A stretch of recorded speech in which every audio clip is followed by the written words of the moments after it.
Hi there, and welcome to another episode here on Bustthenet. Yes, these are the Kop Diaries. It's my Liverpool save where I attempt to try and get Mr. Mohamed Salah scoring lots of goals. It's a chance for me to manage my favorite club as well. So I think most of you probably know that by now.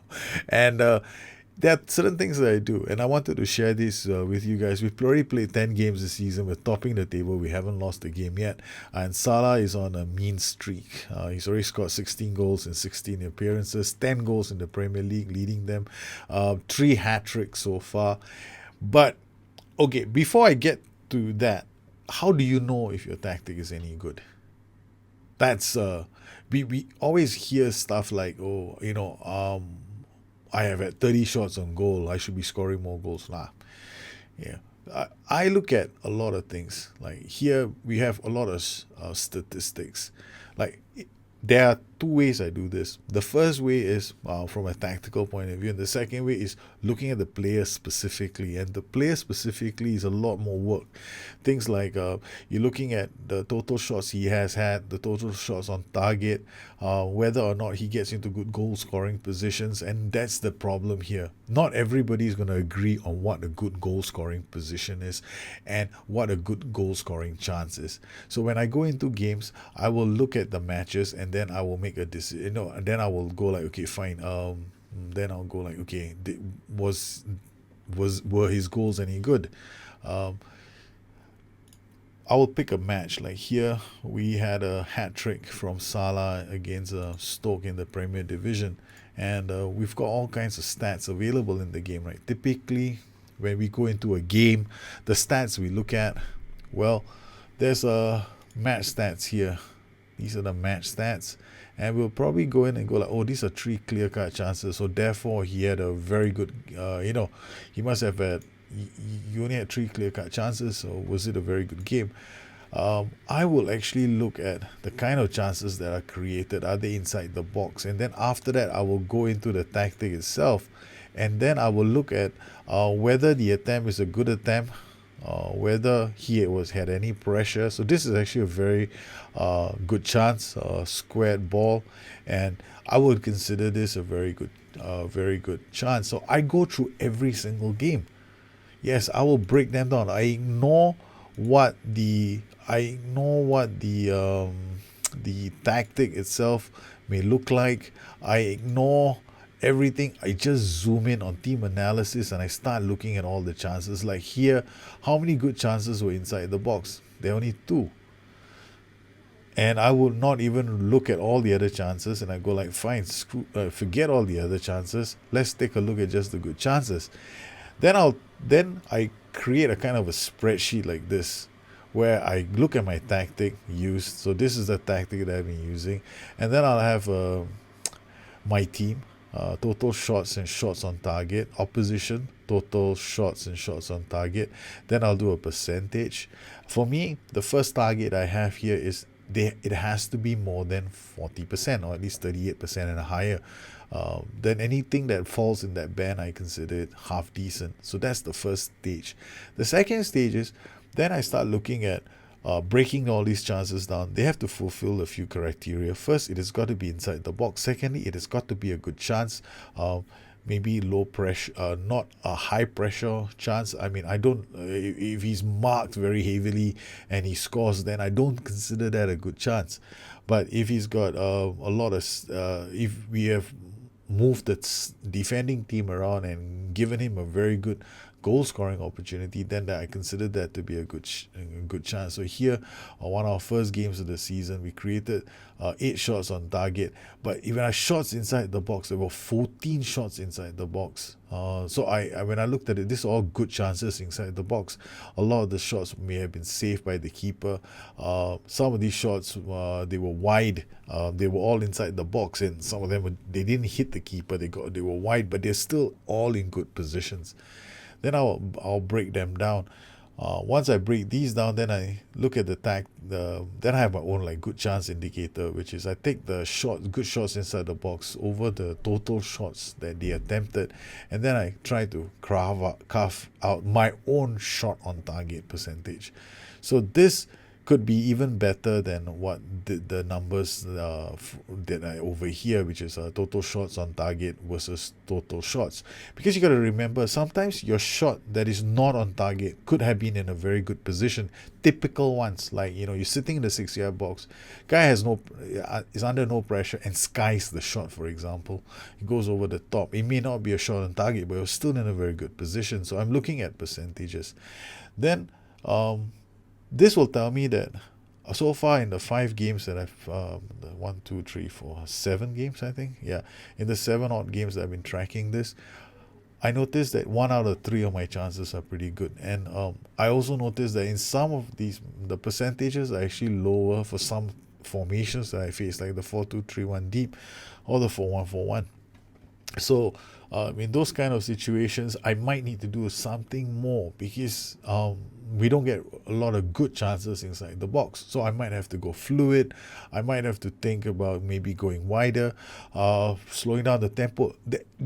I have to think. So for those games, my tactic may need a bit of tweaking for that match. I might need to look for a bit of weakness.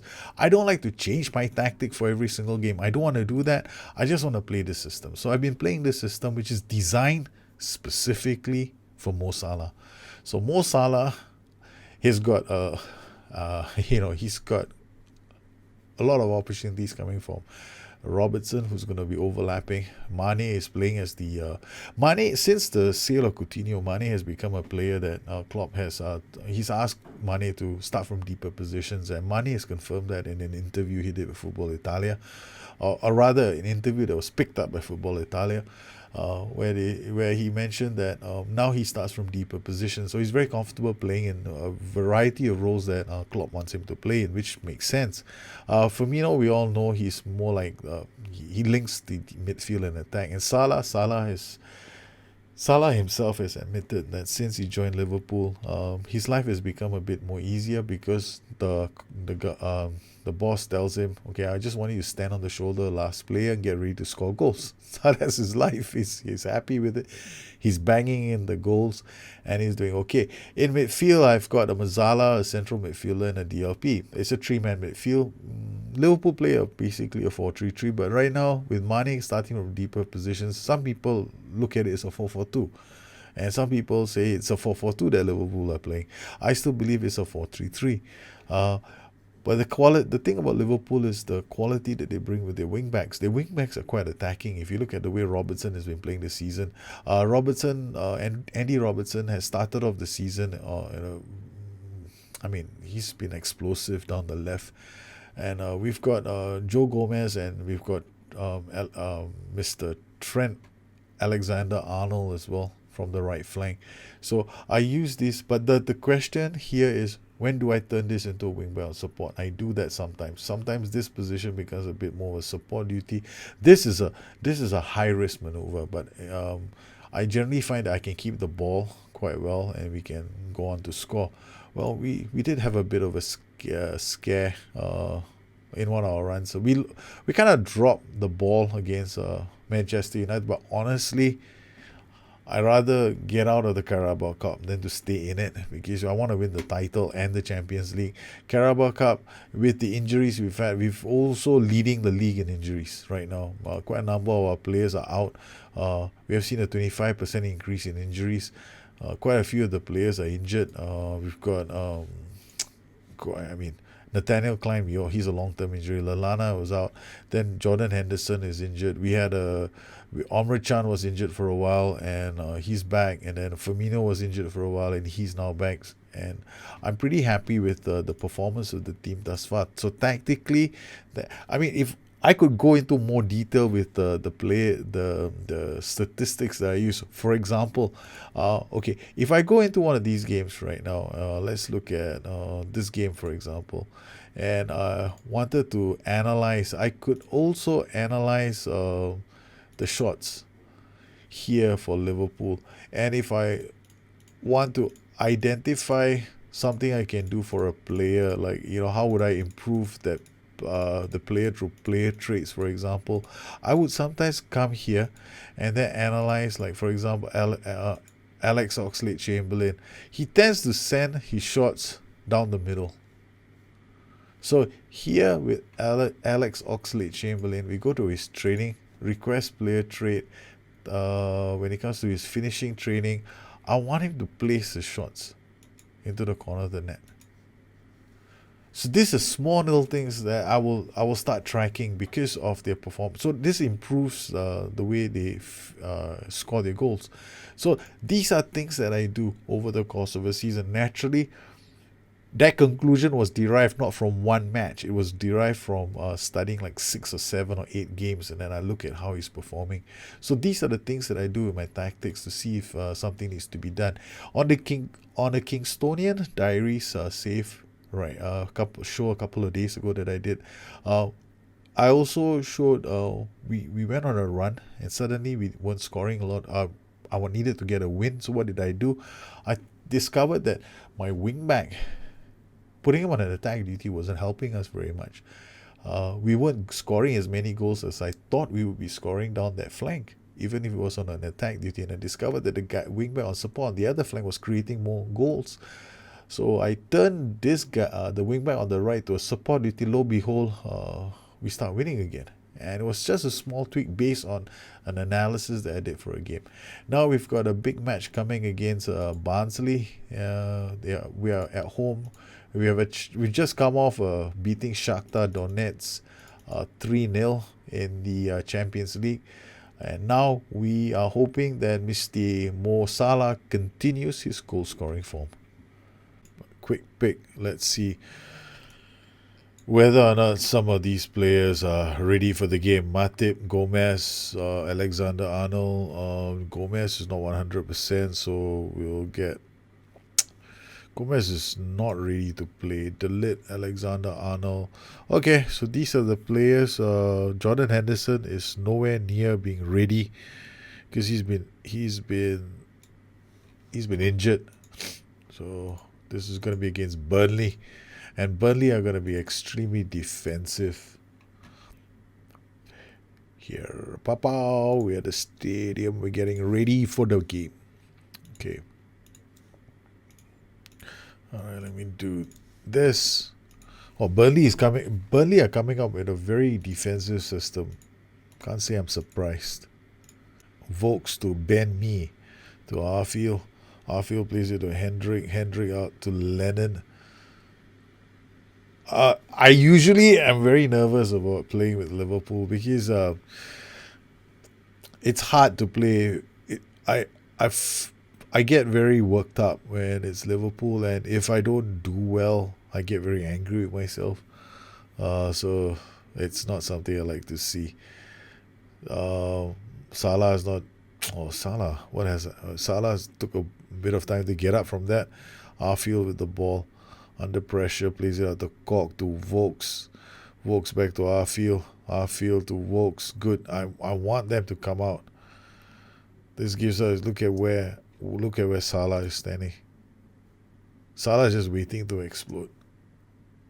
Because they've got one wing back in the wrong. There we go. Salah, the wing back guys will come tearing back, and it's not easy. Salah, ooh, that was close. That was so close. I mean, they're gonna play with wing backs pushing forward. Then if the wing back pushes forward, Salah is gonna have space. Alexander with the throw to Milner. Milner back to Wijnaldum. Back to Omri Chut. What a sad pass. Delete now to Alberto Moreno. Finds Mane. Mane, what can he do? It hits the woodwork. Not an easy chance. But the thing here is, you see what I mean? There are two clear-cut chances. I haven't seen a good chance yet. Mohamed Salah. What a strike. Heated. Tips it away. Wijnaldum with the corner. Omri Chut. Alberto Moreno. This will be Milner's ball. Holds the ball long enough. So far we've had chances inside the box. I don't think both those clear-cut chances were any good. They were tough chances, but our next chance inside the box could be a goal. Ward, I hope I'm right. Arfield to Kop. Good defending from Alexander. Mane brings the ball up. Plays the... What a take. Salah hits it back to Mane. Or rather, that was the defenders, I think. Gini Wijnaldum to Firmino. Firmino back. Mane comes in again. And he crosses. Salah scores once again. The Egyptian king is sitting on a throne of goals. Oh, yes, he's done it again. Wijnaldum, back to Firmino. Look at this. Now, was this a good chance? I was pretty sure the next chance inside the box would be a goal, and it is. So far, 1/3 of my chances that are inside the box will produce a goal. So all I got to do is make sure that we create enough chances in and around the box. So we're probably going to miss a few more chances. This is like that, the thing salespeople do, right? They go like, okay, we'll cold call. And then if I want to make a sales appointment, so I've got to open this phone book and give 10 people a call. Now, if I can get 1 out of 10, successfully, then I get an appointment for 4 out of 10, and then that's my batting average. So if I wanted to make 10 appointments in a day, I'll have to make 100 calls. And then after that, they go into another metric, which how many appointments do you need to do for you to close a sale? And then it could be I do 5 appointments for 1 sale. So then the guy he knows that he has to close an X number of appointments in a month in order for you to hit a target income. So that's how salespeople do it. It's not uncommon. It's metric driven, and I'm applying it the same way. So it's metric driven. How many good chances can I produce in and around the box? That's another one. So there's a second one. A first one I've had inside the box. So I need 2 more. If we can do 2 more, we'll have another goal. It's as simple as that. And that wasn't a bad chance, actually, but he was decent. Mane got away.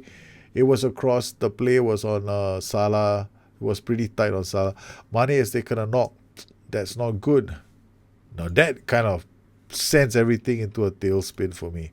So I'm going to take Mane off because Mane has been injured a few times this season.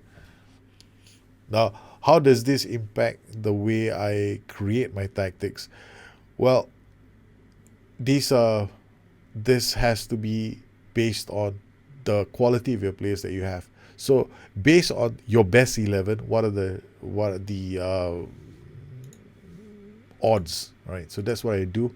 I look at my best 11, and that is based on what I can do with my best 11. So 1/3 is based on if I can put my best 11 on the pitch. Naturally, if Firmino scores, it's chance inside the box, and they've scored.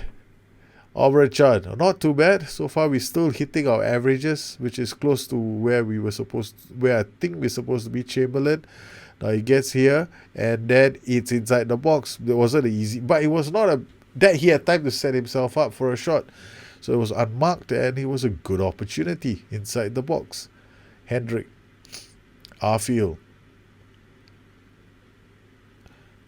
And if I find that a player misses those kind of opportunities a lot, then I look at the type of shots he's committed.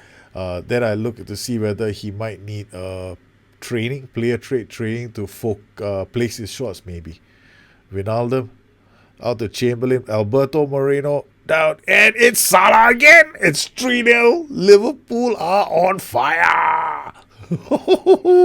Burnley's defense is being ripped to shreds by Liverpool. Wijnaldum holds the ball up to Chamberlain. Chamberlain plays it to Alberto Moreno, gets down the byline, crossing it. Salah gets between the defenders. It's another quality opportunity inside the box, and Liverpool are completely bossing Burnley around. Salah on track for yet another hat-trick. There, if he does score again, it's his 4th hat-trick this season. Loughton to Defoe to Lennon. This is Karius's ball. Sitting down here enjoying the moment. Delete to Mate. Now people are going to ask me this question. This doesn't look efficient. Okay, this is a very good... People are going to ask me this question, right? This doesn't look efficient. Actually, to me, it is because it means that my left side of the pitch can hold the ball more effectively. These two guys might be close right now, but they're not going to be together when the ball comes near them. See? So they are in position. Wijnaldum gets the ball. When he gets the ball, Amr Can moves. So they make space for each other again. So, I mean, I've seen people take screenshots, like one screenshot, and then go, it's a bad tactic. I'm like, seriously, I like to show the finger to people. So it's about a whole flow of movement, right? Like, this is a lot more effective. Look at the passing triangles that I have. I mean, I can control the ball here. It makes my tactic incredibly dangerous because I've got a player waiting to create a 1v1 chance over here. Once these guys control the ball between them, this guy gets away and this guy gets away. So you can see that now. They control the ball. Alberto is away. Alexander is ready to get away as well. But unfortunately, we couldn't do anything with it. But it's okay. I'm happy. Derlit goes backwards. Oh, Alexander further forward now to receive the pass. Milner to Alex Oxlade-Chamberlain to Wijnaldum, back to Firmino. Alberto Moreno makes himself away. It's going to be another cross. It's a goal. It's 4-0. Burnley are being completely destroyed. Alex Oxlade-Chamberlain has been given instructions. I've given him training right now, player trade training, to get him to place his shot. So I'm hoping that this is it's a lucky goal. It's a lucky goal. It just happened to land, but still, I'm happy for the young lad. 4-0. Liverpool lead. Salah on course for a hat-trick. But we are looking at Amr Can. Central midfielder on defense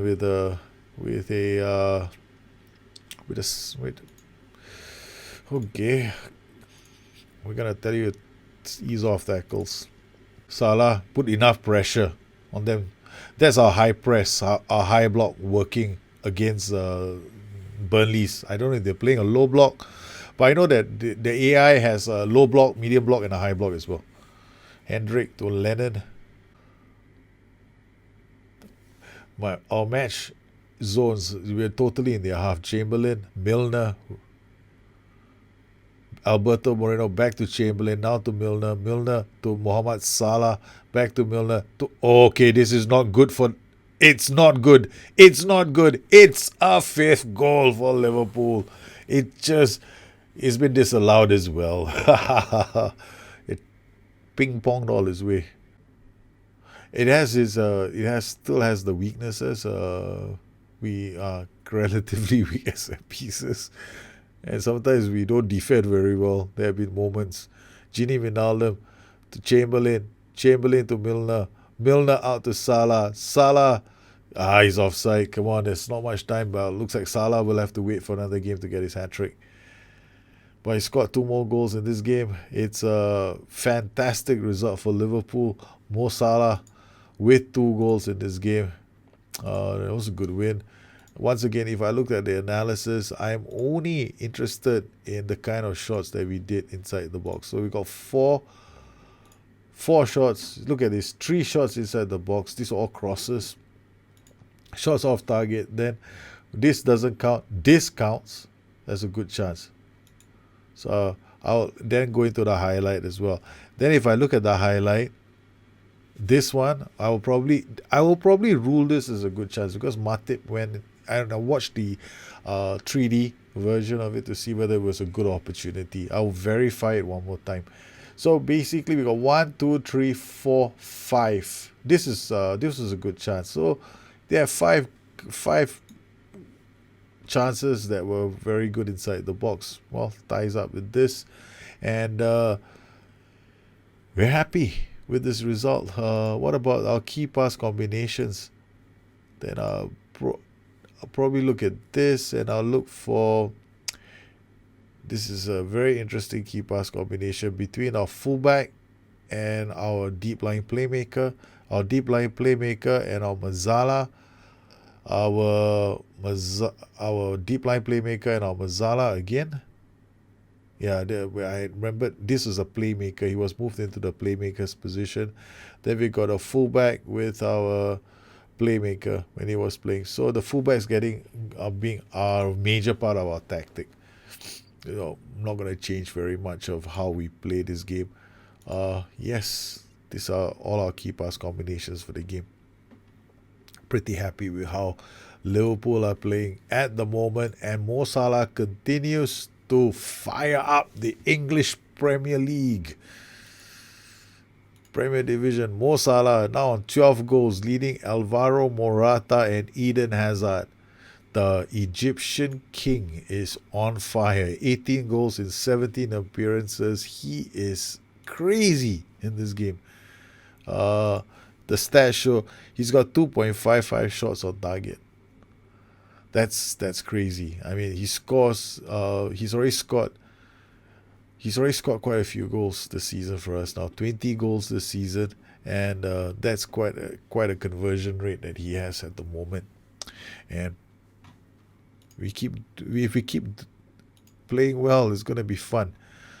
So far, Liverpool are on fire, and the tactic. I hope that the way I analyze the tactic and the way I look at goal scoring opportunities helps you guys out. I mean, we have worked on Alex Oxlade-Chamberlain and set a training program up for him, because we find that he's not converting a lot of. He can convert more chances if he places his shots, and I'm hoping that this works for him, and hopefully in the long run he scores more goals. If you have any questions, you can always look me up on Twitter at Bustthenet or addicted2fm.com, my website. Once again, I'd like to thank all my patrons for their continued support of this channel. You make these kind of shows possible for the rest of the community. You guys take care, have a good one, and I'll see you again soon. Bye bye.